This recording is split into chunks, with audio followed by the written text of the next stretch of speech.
Bismillahirrahmanirrahim. Assalamualaikum warahmatullahi wabarakatuh. Lillahi ta'ala wa rahmatihi wa tawfiqihi wa hidayatihi wa nuri subhanahu wa ta'ala wa Mustafa Muhammad sallallahu alaihi wasallam wa ala alihi wa ala jami'il anbiya'i wa mursalin alaihi wasallam wa ala jami'il malaikah qarabin amal jibril malaikal wa sahbihi sallallahu alaihi wa sallam wa ala jami'il ashabi rusulil jama'in wa ala jami'il سيدنا أبي بكر الصديق وعمر بن الخطاب وعثمان بن عفان رضي الله عنهم ولجميع أولئك الأمام مشينا وسيدنا وعبينا وأمتنا وجدتنا ولا ولا لسان ولا شيء عبد الله بن حسن ولا في الأمر قدس الله سره الفاتحة من الشر بسم الله الرحمن الرحيم الحمد لله غير المغضوب عليهم ولا الضالين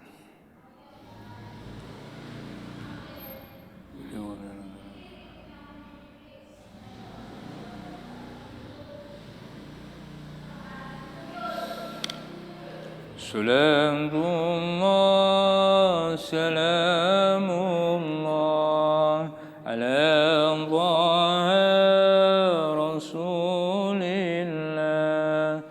صلاة الله سلام الله على ياسين حبيب الله صلاة الله سلام الله على طه رسول الله صلاة الله سلام الله على ياسين حبيب الله صلاة الله سلام الله على طه رسول الله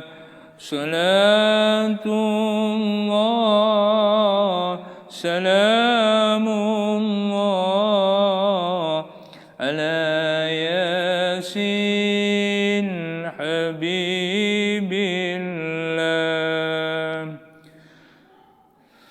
فصل ومن شروط الصلاة استقبال القبلة ودخول الوقت والإسلام والتمييز والعلم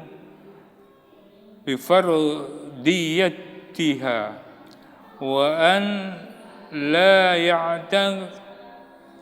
يعتقد فرضا من فروضها السنة والستر بما يستر به لون البشر لجميع بدان الحرة إلا وجهه والكفين وستر ما بين السرة والركبة للذكر والأمة من كل جوانب للأسفل وفصل وتبطل الصلاة بكلام ولو بحرفين أو بحرف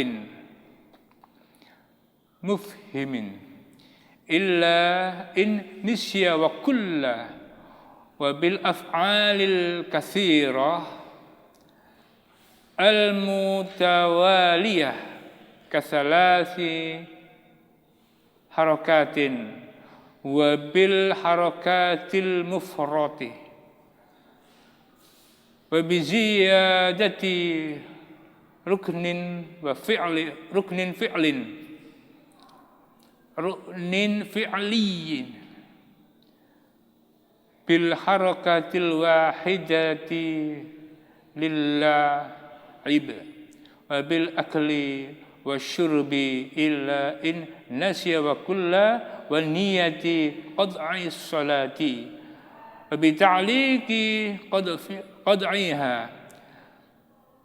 bi taraddudi fihi wa bi an yamdiya ruknun ma'asyakki fi niyati at-taharrum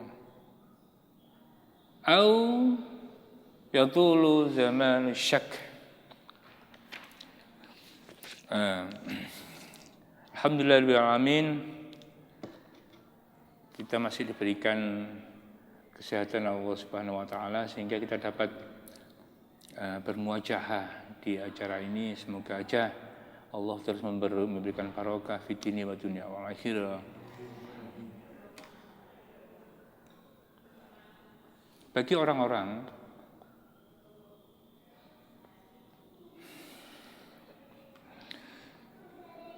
yang sudah mukallaf, yang sudah baligh, yang sudah berakal,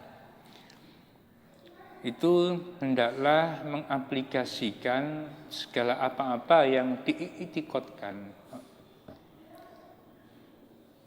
Berjanji bahwa yang sebelumnya adalah mengucapkan syahadatain, asyhadu an la ilaha illallah wa asyhadu anna muhammadar rasulullah. Syahadat ada dua, yaitu syahadat tauhid dan syahadat rasul yang dulu pernah kita bahas. Dari pengaplikasian kita sudah bersyahadat itu adalah kita mengabdikan diri kita kepada Allah Subhanahu wa taala.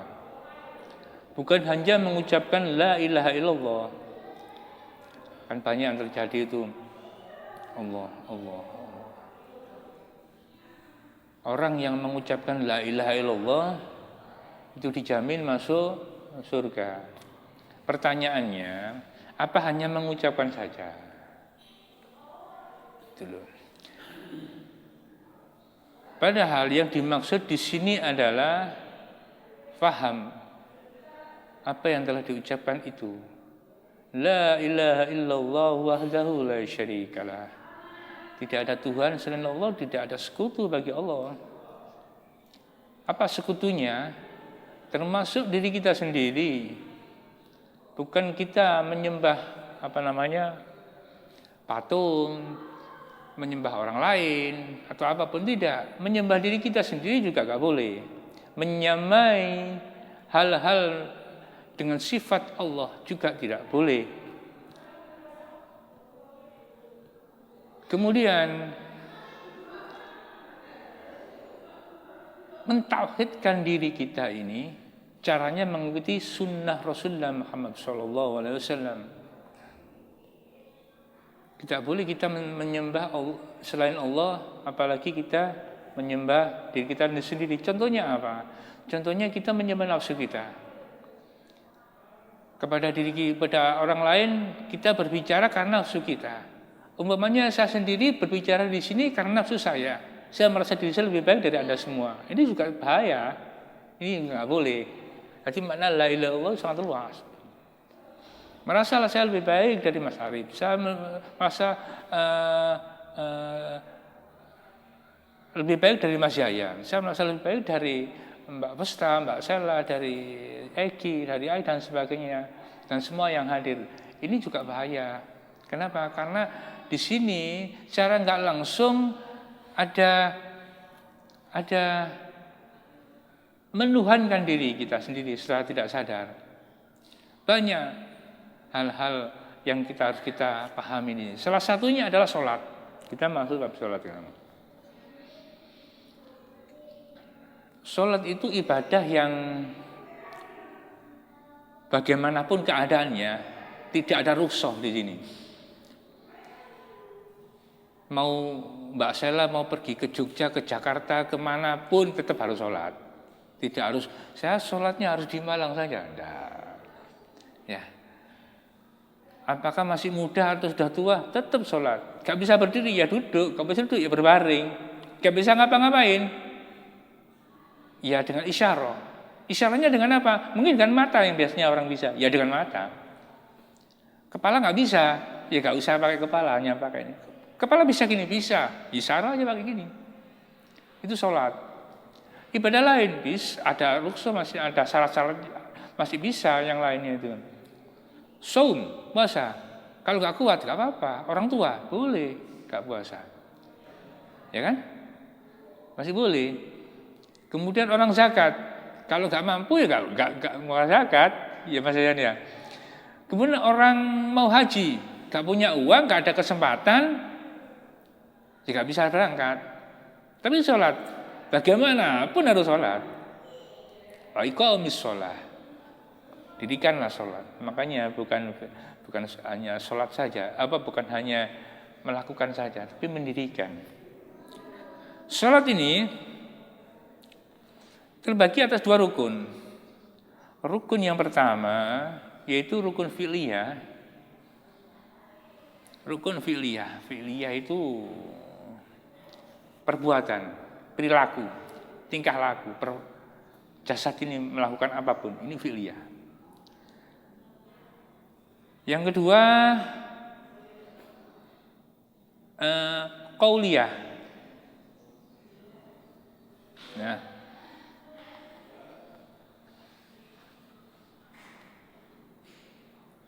kedua rukun ini harus dipenuhi bagi orang-orang yang mau mengerjakan sholat dan sedang melakukan sholat. Fi'liyahnya bagaimana? Sebelum sholat, bersihkan dulu diri kita, pakaian yang melekat kita, tempat kita dalam keadaan suci. Suci dari apa? Suci dari najis maupun hadas. Najis itu sesuatu hal yang dapat dilihat, hadas itu tidak dapat dilihat. Ya. Seperti yang kemarin kita bahas, pernah kita nuklis sebentar itu kalau nggak salah. Bertemunya suami istri, kemauan 2 suami istri yang halalan, kemudian bertemu saja, belum melakukan apa-apa.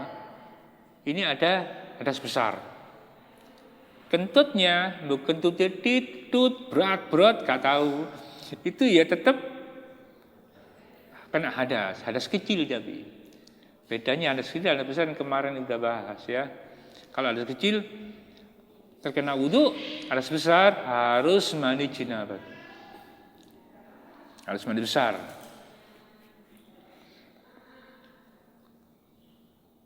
Bagaimana kalau gak bisa wudu? Ya tayamum. Bagaimana apabila ini diperban, tangan diperban ini sudah. Gimana cara wudunya? Padahal ini gak boleh kena air. Contohnya aja gitu. Na'udzubillah min dzalik, jangan sampai kita terluka. Caranya gini. Sebelumnya Anda diusahakan punya wudu dulu. Paling enak gitu. Punya wudu dulu, kemudian ini kan kena wudu. Gak boleh kena wudu kan, karena air kan. Itu diganti dengan tayamum. Jadi setelah wudu tayamum. Wudu sempurna, tinggal ini sudah, ini gak kena basuh. Tayamum sudah selesai. Bisa untuk sholat. Saking pentingnya sholat. Tayamum gunanya apa? Apa untuk mendirikan sholat? Tidak sama dengan niatnya wudu. Tayamum itu mengganti saja supaya bisa sholat. Mengganti wudu untuk bisa sholat. Makanya orang tayamum itu hanya boleh melakukannya itu tayamum itu waktunya sudah datang. Jadi sebelum asar itu sudah tayamum dulu. Ada asar kemudian sholat itu tidak boleh. Jadi asar dulu ada. Taruh masjid azan Allahu Akbar, Allahu Akbar. Asar santai. Baru kita tayamum. Jangan tayamum dulu baru ngenteni asar, baru asaran. Ini sudah enggak, ini batal ini tayamumnya. Ada dulu waktunya, baru kemudian contohnya lagi kalau tayamum itu enggak ada air, terus ada yang enggak bisa kena air di tubuh ini untuk diwudui, boleh tayamum. Kembali lagi ke sholat.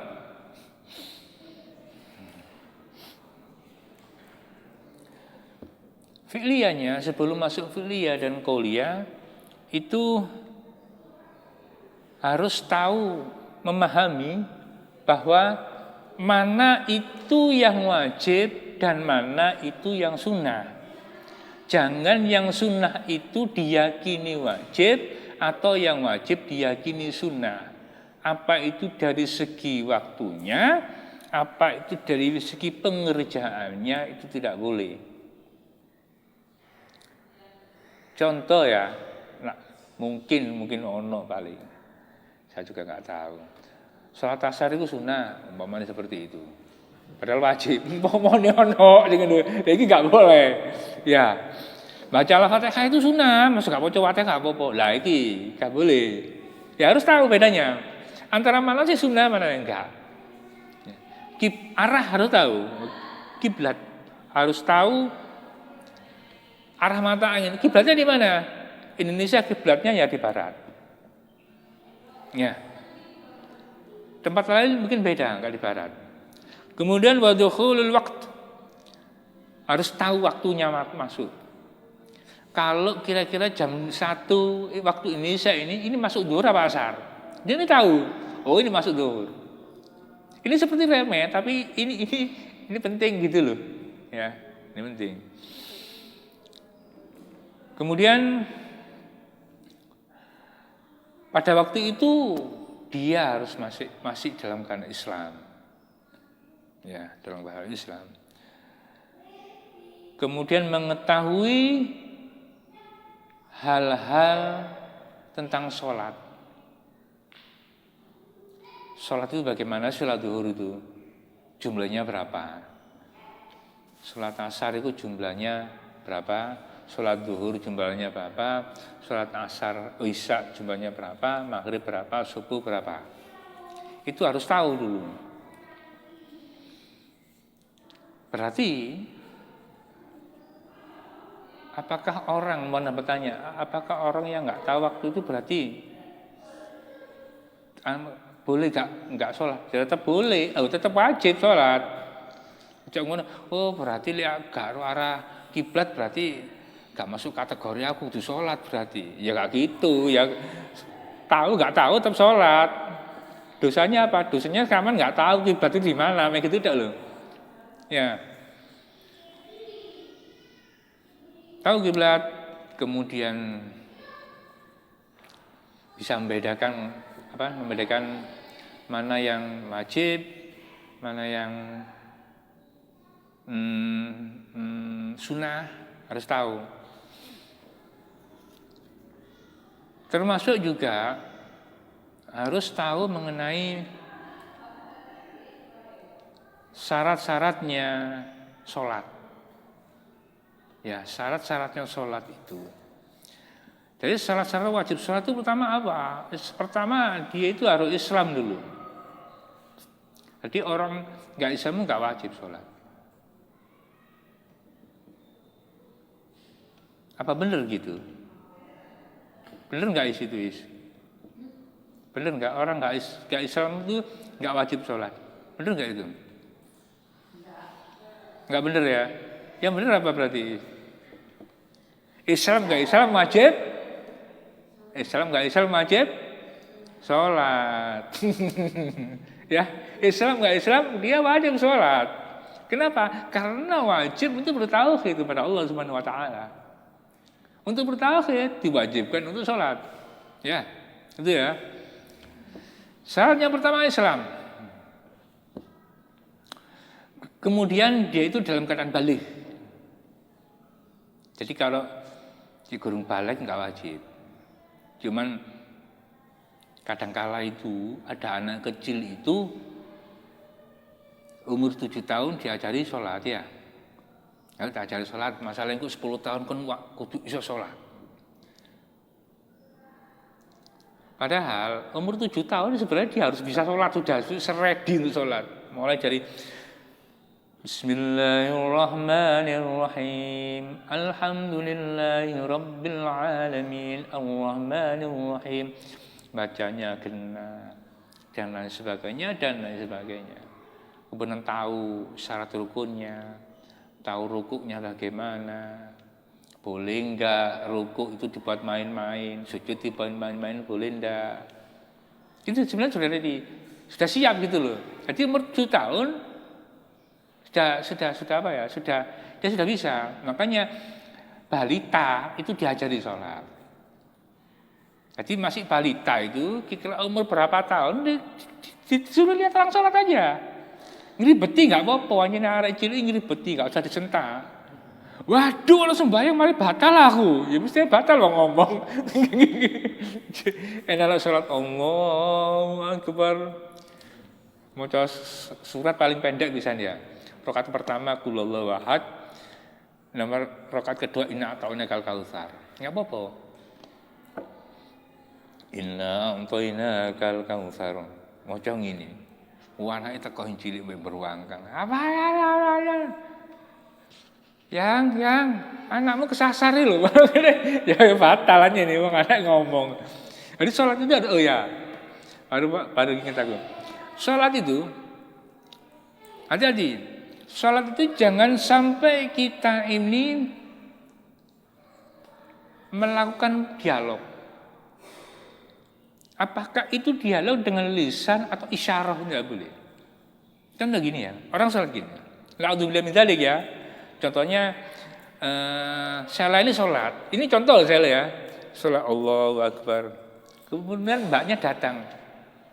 Gak ngomong ini ndang mlebu asline ngono. Ini enggak boleh. Ini seperti berdialog. Ya, berdialog. Enggak boleh. Apapun bentuknya. Meskipun hanya mengedipkan mata ini. Contohnya Mas Arif ono cewek wahyu mereka. Ya tetap gak bisa sholat maghrib cewek rek. Masa gak ngomong? Ya tetap itu menjadikan batalnya sholat.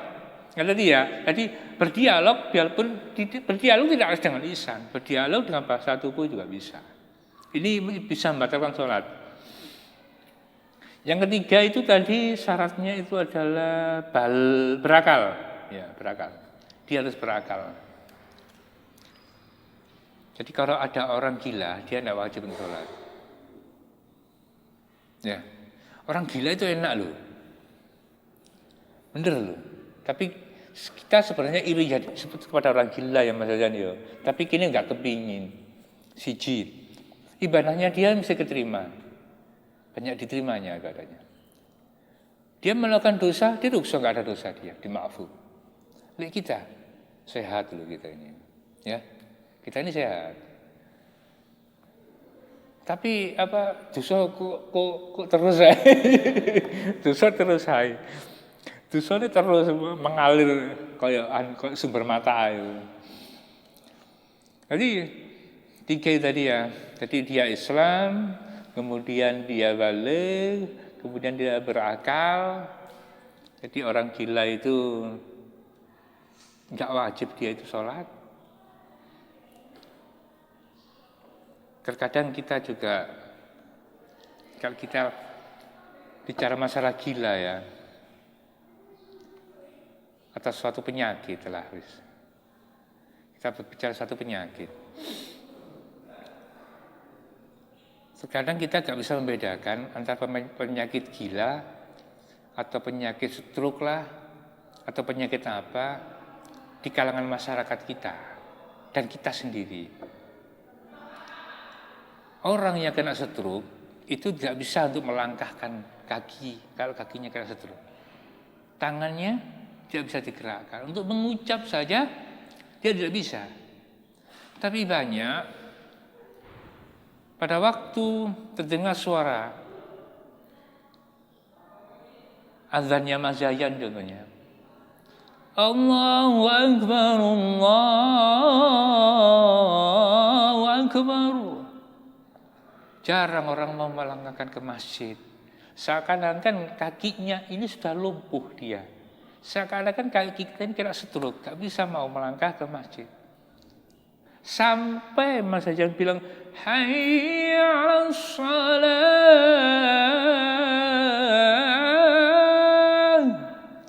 Ayo sholat, ayo sholat. Diundang sama Allah. Yang ngantarkan, yang jadi kurirnya ini Mas Yayan. Ayo sholat, kan Allah itu, kan pangeran, ayo sholat. Meneng, seperti kita tutuli. Jangan sampai kita seperti itu. Ya. Dibilang stroke ya enggak stroke ya. Kemudian mau dibilang sakit itu juga enggak sakit. Mau tabasam aja sulit ya. Tabasam itu senyum. Ibadah paling murah kan senyum. Senyum itu ibadahnya gede ya Mas ya. Guyu tak ibadah, tapi kadang merengut mungkin apa orang tua kan gitu. Ini bahaya. Nah, lagi kita kembali ke mana? Ke bab syaratnya apa tadi? Syaratnya sholat, wajib sholat ya. Kemudian ada fi'liyah, ada qauliyah. Fi'liyahnya itu adalah contohnya sujud itu fi'liyah. Sujud itu fi'liyah, gerakannya.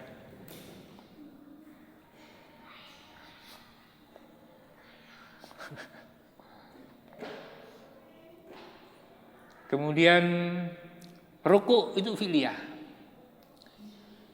Mampu berdirinya, gak mampu duduknya itu fi'liyah. Menghadap kiblatnya itu fi'liyah. Menghadap kiblat. Yang dihadapkan itu apa? Yang dihadapkan ini. Sini. Dihadapkan sini. Jadi jangan sampai miring gini, jangan. Miring gini. Ada yang salah morot sodol nggak bisa gini, jangan. Usahakan gini. Ya, diusahakan lurus. Pandangan ke tempat sujud ini lurus ke depan. Bagaimana kalau gini? Lewis menang dasarnya sangkuk ya gak popong ini. Didegek-degek lu seakan baik ya. Kalau ada sudah nenek atau kakek sudah gini, ya dimakfu. Mbak, sampean gak sah salate, Mbak. Napa lah sampean bungkuk ngono ya enggak ya tetap sah. Dia kenapa? Karena ada rusak, dia enggak bisa gini. Masa mbak ini mau ditekuk kon ngadeg ini Mas Arif ya. Enggak iso. Tetap begini. Menghadap kiblat itu fi'liyah. Qauliyahnya contohnya apa? Contohnya baca Al-Fatihah itu qauliyah. Al-Fatihah itu qauliyah. Nanti ini kita bahas mengenai dari arkan mengenai rukun-rukunnya. Ya, nanti kita di mengenai rukun-rukunnya. Rukun pertama itu rukun syaratnya salat itu apa? Nanti kita di situ, ya. Niat itu bagaimana sih? Wajibnya niat itu apa sih? Syarat wajibnya niat itu apa sih? Yang diucapkan gimana sih? Itu nanti kita bahas. Sampai Al-Fatihah kita bahas nanti, ya. Berdirinya kita bahas. Jadi bukan hanya ada yang mengatakan 12 rukun salat, ada yang mengatakan 13, ada yang mengatakan 18. Kok beda sih? Sebenarnya nggak beda, sama saja sebenarnya. Cuman penyebutan mu'alinnya, pengarangnya, mu'alinnya itu beda-beda. Ada yang mengatakan mengenai tu'maninahnya itu dihitung. Baca Al-Fatihah, tu'maninah, baru amin. Tu'maninah lagi, baru baca surat, Surat tu'maninah lagi, baru ruku. Ya, ada tu'maninah lagi. I'tidal. Tapi jangan lama-lama kalau i'tidal. I'tidal lu nggak boleh lama-lama. Harus sebentar. Karena itu satu rukun fi'liyah yang cepat. Yang cepat itu ya, yang nggak boleh lama itu i'tidal sama duduk di antara dua sujud, dua ini nggak boleh lama. Jangan sampai melebihi bacaan surat Al-Fatihah. Kira-kira surat Al-Fatihah selesai itu ya. Terlalu lama di situ nggak boleh. Menjadikan batal nantinya salatnya. Ini kalau menurut mazhab Syafi'i loh ya. Seperti itu. Fi'liyah. Qauliyah lagi membaca tasyahud akhir. Tasyahud itu qauliyah. Jadi shinnya harus jelas. At-tahiyyatul mubarakatus shalawatut thayyibatu lillah. Salah satu syaratnya, syarat rukunnya baca tahiyat itu adalah makharijul huruf sama fasahahnya wa fasahah itu harus seperti Al-Fatihah. Al-Fatihah kan baca Bismillahirrahmanirrahim. Lain kita doa Bismillahirrahmanirrahim, alhamdulillah enggak apa-apa. Tapi kalau baca Quran di mana? Di salat ya seperti baca Al-Fatihah itu. Alhamdulillahi rabbil alamin. Ar-Rahmanir-Rahim. Maliki yaumiddin. Alhamdu ya alhamdu, jangan sampai tadi alhamdu atau alhamdu atau alamin sama alamin, ar-Rahman sama ar-Rahman, apalagi pakai ghain ya. Itu harus jelas semuanya.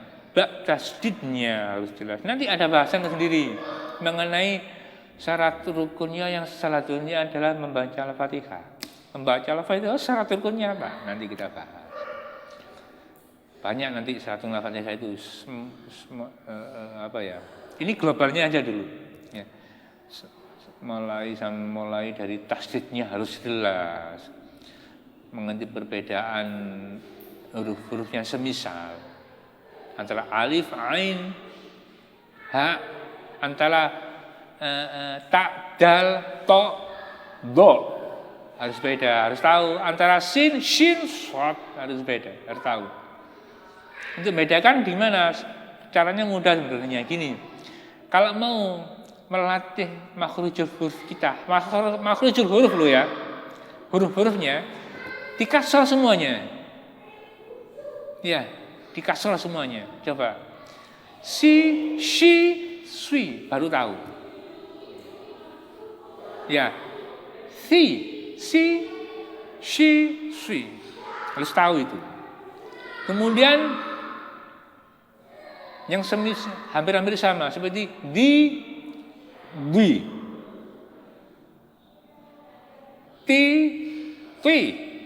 zi, beda kan? Yang satu, yang pertama tadi dal sama dot, yang kedua itu ta sama to, yang selanjutnya tadi zal sama dot, beda semua. Ini nanti ada di syarat-syaratnya di Allah karim, Allah ma'alim nih. Al-Fatihah. Ya. Jadi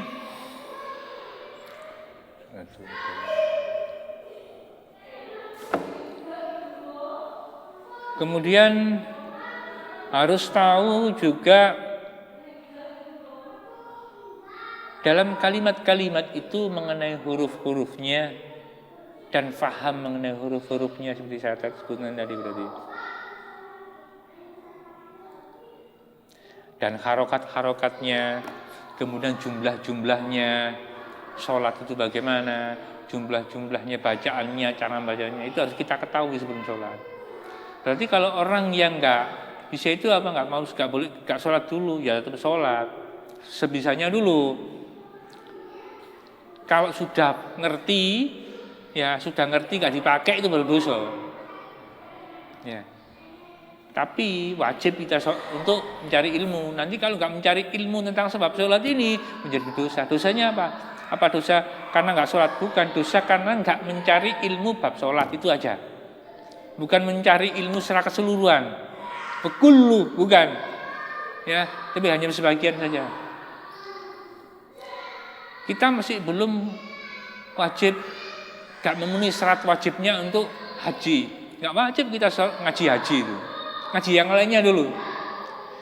Oh, kita wajib untuk zakat, harus tahu dan ngaji bab zakat. Hanya itu aja. Karena thalabul ilmi fardhun 'ala kulli muslimin. Di riwayat lain ada muslimin wa muslimatin, ada beda itu. Diwajibkan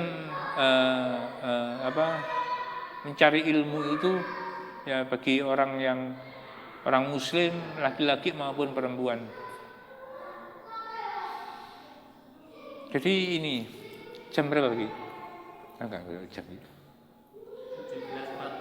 17.14. Ya udah. Berhubung waktunya sudah mau maghrib, kita akhiri dulu ya. Nanti bab yang ini baru kita pecah-pecah. Kita sambung insya Allah dengan bab waktunya subuh, waktunya sholat. Nanti ada perbedaan subuhnya antara fajar kadzib dan yang bukan kadzib itu bagaimana, yang kadzib itu apa, nanti kita bahas. Mulai itu kemudian masuknya bagaimana. Orang yang mau sholat pada waktu maghrib, mau maghrib bukan waktu maghrib ya. Maghrib itu mendekati mau selesai itu waktunya. Sholat duhur katanya asar, ya itu bagaimana? Nanti kita bahas di situ, ya. Semoga bermanfaat. Allahumma barik. Bismillahirrahmanirrahim. Alhamdulillah wa hamdan alhamdulillah finuka mazid ya rabbana kal hamdu kam yanbaghi jalali wa sultanik. Allahumma fir lana wa li walidina wal masyayin wa abaina wa ammadina wa jaddatina wa jaddatina wa alina wa auladina wa dhurriyyatina wa jalamidina wa jamil minna dan muslimin ala ya'im bil muhammad. Allahumma ja'alna wa auladina wa dhurriyyatina tawabin wa maghfurin wa dhurriyyatina sulaimin wa khalil jannah. Allahumma lana bil iman wa bil islam Allahumma timma bil khatimah. Allahumma rabbana atina min ladunka rahmatan wa hab lana min ladunka atina fid dunya hasanah wa fil akhirati hasanah wa qina adzabannar wa sallallahu ala Muhammadil ummi wa ala alihi wasallam. Subhana rabbika rabbil izzati wa salamun ala mursalin walhamdulillahi rabbil alamin. Amin. Al-Fatihah.